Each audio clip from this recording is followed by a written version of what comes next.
우리 건강한 이성을 가진 사람이라면, 굳이 예수를 안 믿는 사람들이라도 이 상식적으로 너무 잘 이해하고 동의할 수 있는 내용들로 오늘 본문이 구성되어 있습니다. 오늘 본문의 전체 내용은 도대체 뭘 이야기하는 걸까요? 결혼은 남자와 여자가 하는 것입니다. 한 남자 한 여자가 결혼을 합니다.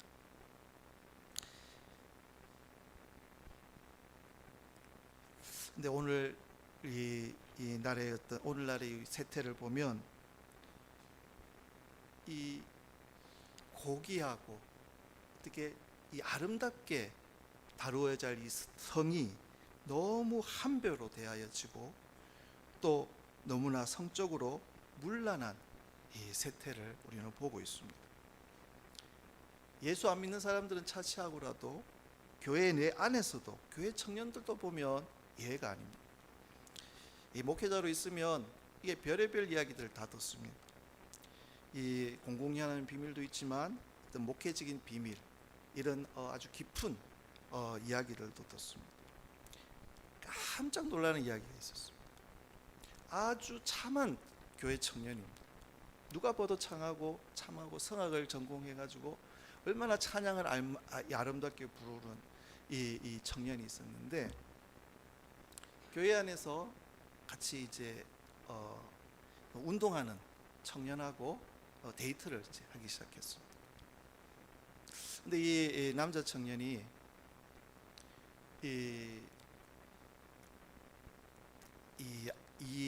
자기 여자친구를 이게 책임질, 그러니까 결혼까지 하고 할 그게 자기 지금 형편으로는 너무 어려워 보이니까 이게 이제 이게 결별이 이렇게 된 겁니다.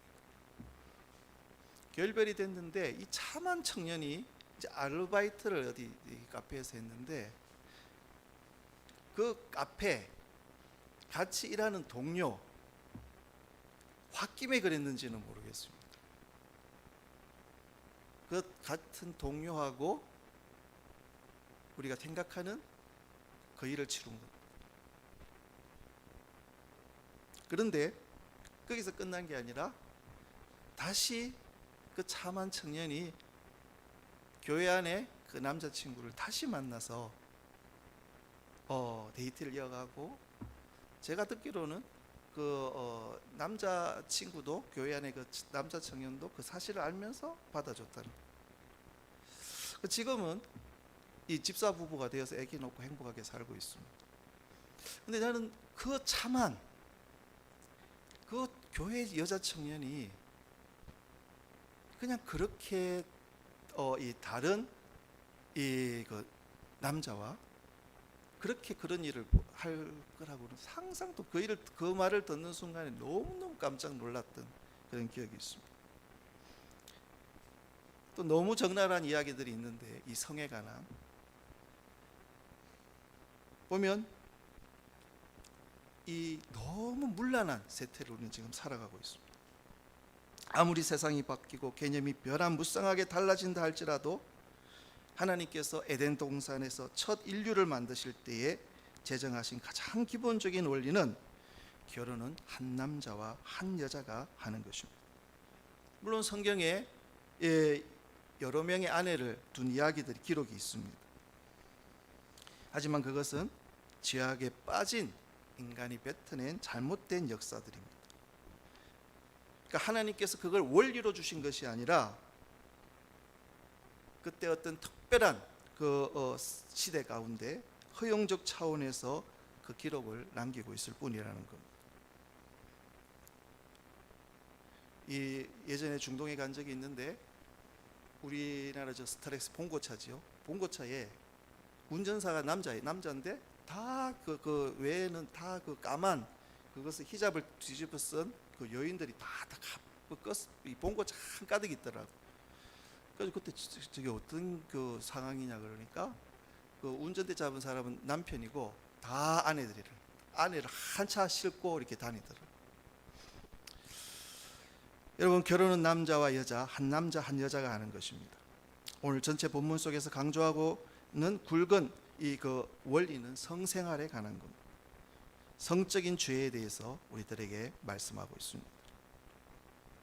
근데 보면 이런 타락된 인류 역사 속에서 보면 이 가장 아픔을 겪었던 대상이 이 여성들입니다. 이때 이 성경이 기록될 때만 해도 여성은 굉장히 이 천시를 받았던 것 같습니다. 그러니까 그 당시에 별별 핑계를 다 대서 이 자기 아내를 버렸다라는 겁니다. 그러니까 결혼해서 살다 보니까 어느 날 손이 안 예뻐 보이는 겁니다. 손이 예쁘지 않다고 버렸다라는 겁니다. 음식 솜씨가 나쁘다고 그래서 버렸다라는 겁니다. 별별 말도 안 되는 핑계거리를 만들어서 이 여성을 버렸습니다. 심지어는 제사장 직분을 가졌다는 그 사람들조차도 본래 제사장은 이 처녀하고만 결혼하게 되어 있습니다. 그러니까 이 새로운 처녀 아내를 맞이하기 위해서 자기 아내를 별별 핑계를 대어서 버렸다라는 겁니다.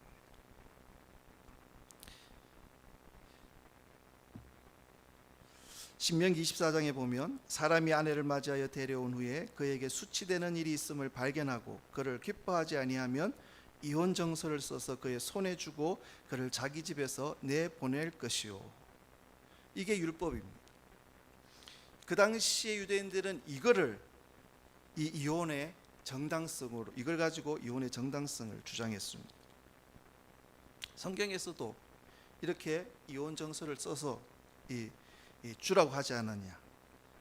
그런데 이것을 예수님이 어떻게 재정의를 하셨는지 우리는 마태복음 19장을 통해서 알 수가 있습니다.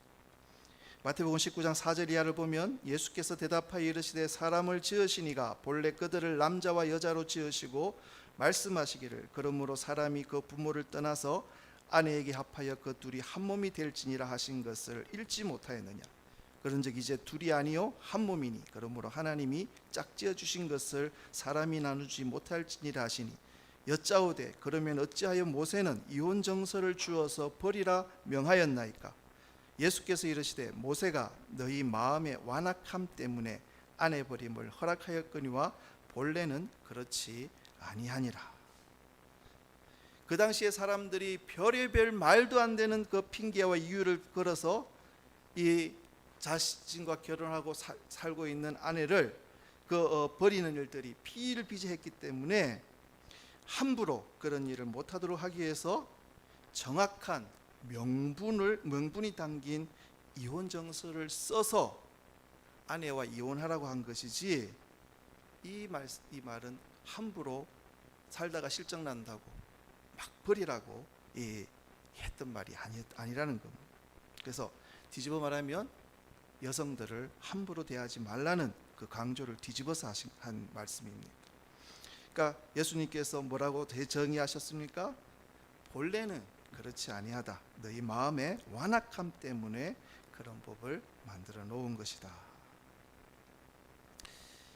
그만큼 고대 시대에는 그 여성들의 그 지위가 비참했다라는 겁니다.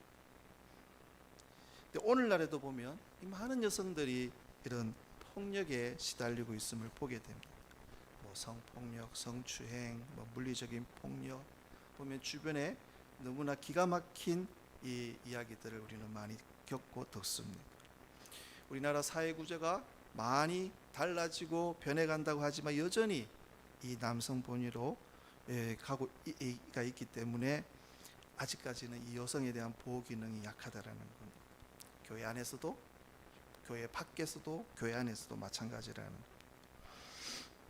그러면 도대체 하나님이 인류 사회의 가장 최소 단위이며 기본 단위인 이 남자와 여자를 부부로 묶은 이유가 무엇일까? 여러분, 결혼은 단순한 이 사랑의 이 결합에 대한 의식이 아니라 계약이라는 겁니다. 그래서 결혼식 할 때는 서약을 합니다. 그 서약에 신랑과 신부 한 남자와 한 여자가 예라고 해야 부부로 성립이 되는 겁니다. 우리나라는 그런 경우 없지만 외국에서는 그 성혼 그 선언을 할 때 그 신랑 신부에게 서약을 받고 그리고 하객들에게 묻는다라는 거예요. 이 결혼에 이의가 있습니까?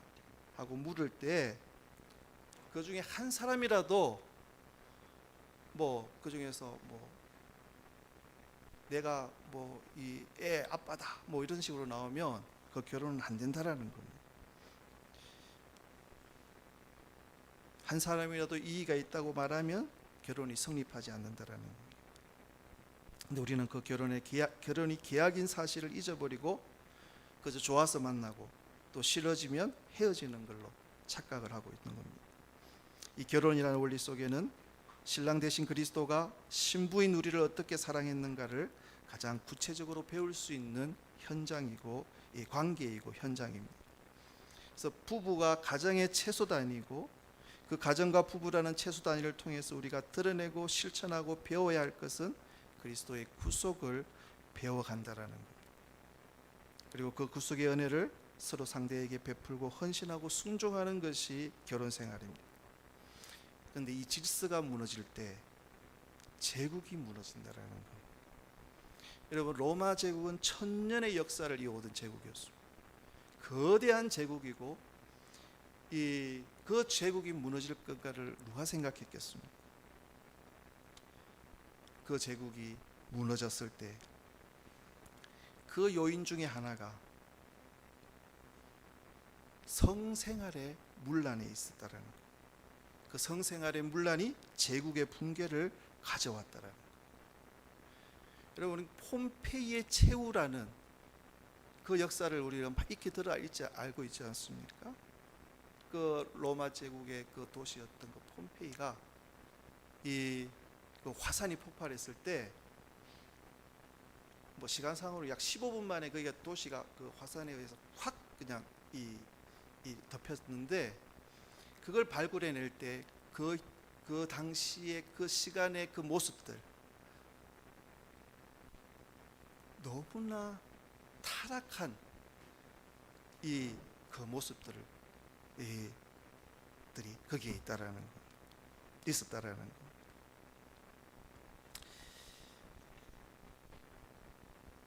이 성생활의 문란은 자기 개인뿐만 아니라 자기 가족뿐만 아니라 제국의 붕괴까지 가져왔다라는 겁니다.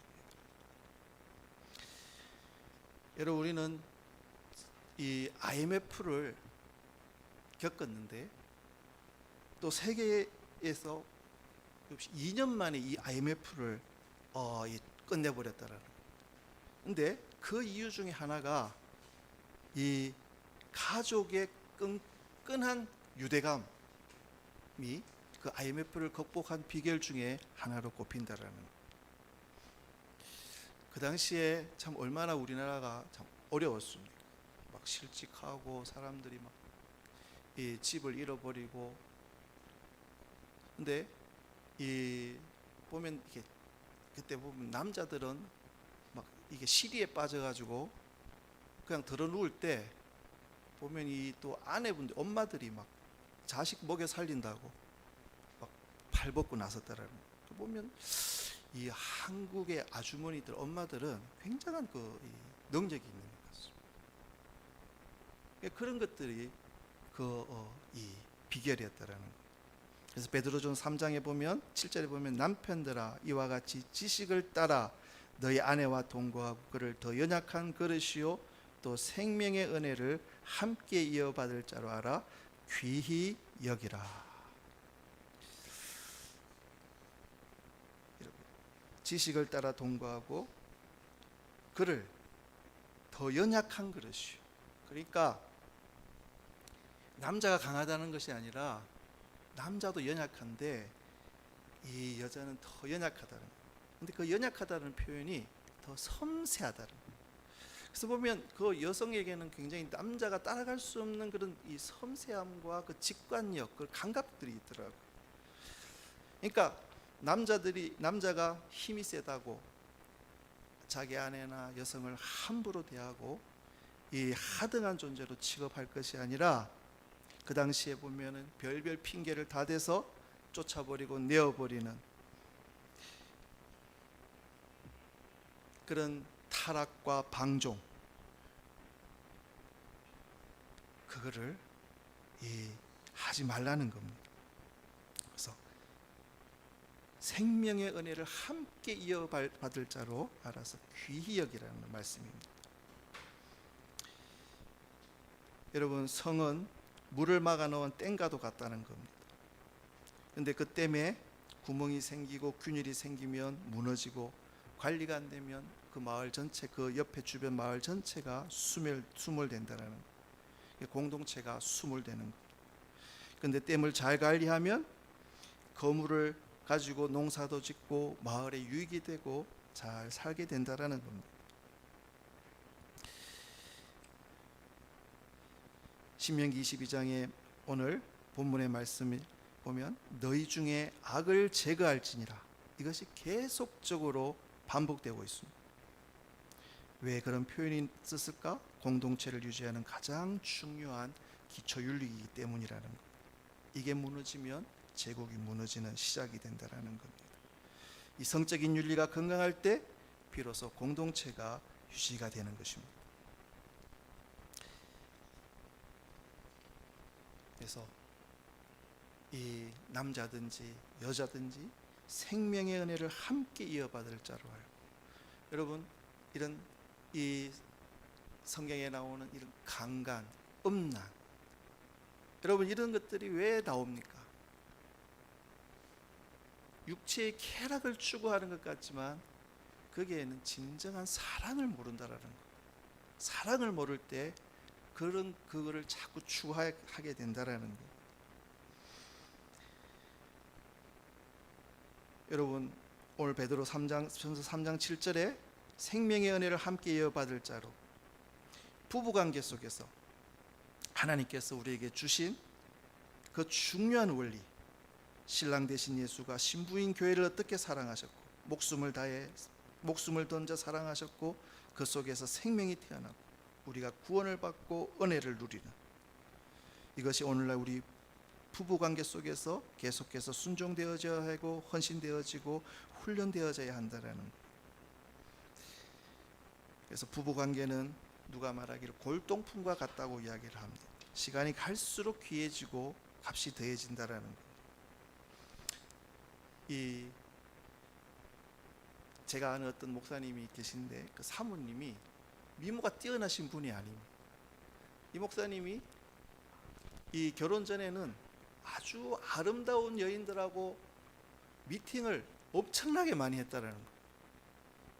그런데 이 미모가 뛰어나지 않은 사부님과 결혼을 하고 보면 자꾸 옛날에 그 이뻤던 미팅했던 그 여인들을 자꾸 생각하는 겁니다. 그런데 이 목사님이 이 중간에 굉장한 어려움을 겪고, 근데 그 사모님과 함께 그 어려움을 이겨내고, 예상치 못하게 이 사모님이 이 목사님에게 도움을 줬던 그런 시간들을 거치면서 지금은 그 사모님이 너무너무 귀하다는 거예요. 여러분, 부부관계는 이렇게 서로를 귀하게 여기는, 그리고 존중하는, 함부로 해야 될, 내가 힘이 있다고 함부로 해야 될 그런 대상이 아니라 존중하고 사랑해야 될, 그래서 하나님께서 우리들에게 주신 그 가정을 아름답게 세워가야 할, 우리는 그런 관계가 되어야 된다는 거예요. 그래서 여기 우리 청년들도 많이 앉아 있지만 우리는 건강하고 이상적인 부부를 꿈꿔야 한다는, 꿈꾸시기를 바랍니다. 그냥 쾌락적이고 그냥 적극적이고 그냥 눈 맞으면 그냥 손잡고 그냥 하고 싶은 대로 다 하는 그런 관계가 아니라, 하나님께서 생명의 유업을 이어받을 자로 알고, 함께 이어받을 자로 나에게 주신, 함께하게 하신 귀한 대상임을 알고 귀하게 여기면서 하나님께서 주신 이 귀한 성, 아름다운 성을 하나님 주신 은혜 가운데서 누리고, 그리고 그 기쁨을 누리고 또 이 공동체를 세워가는 우리 하나된 귀한 식구들 되시기를 축원드립니다. 기도하시겠습니다.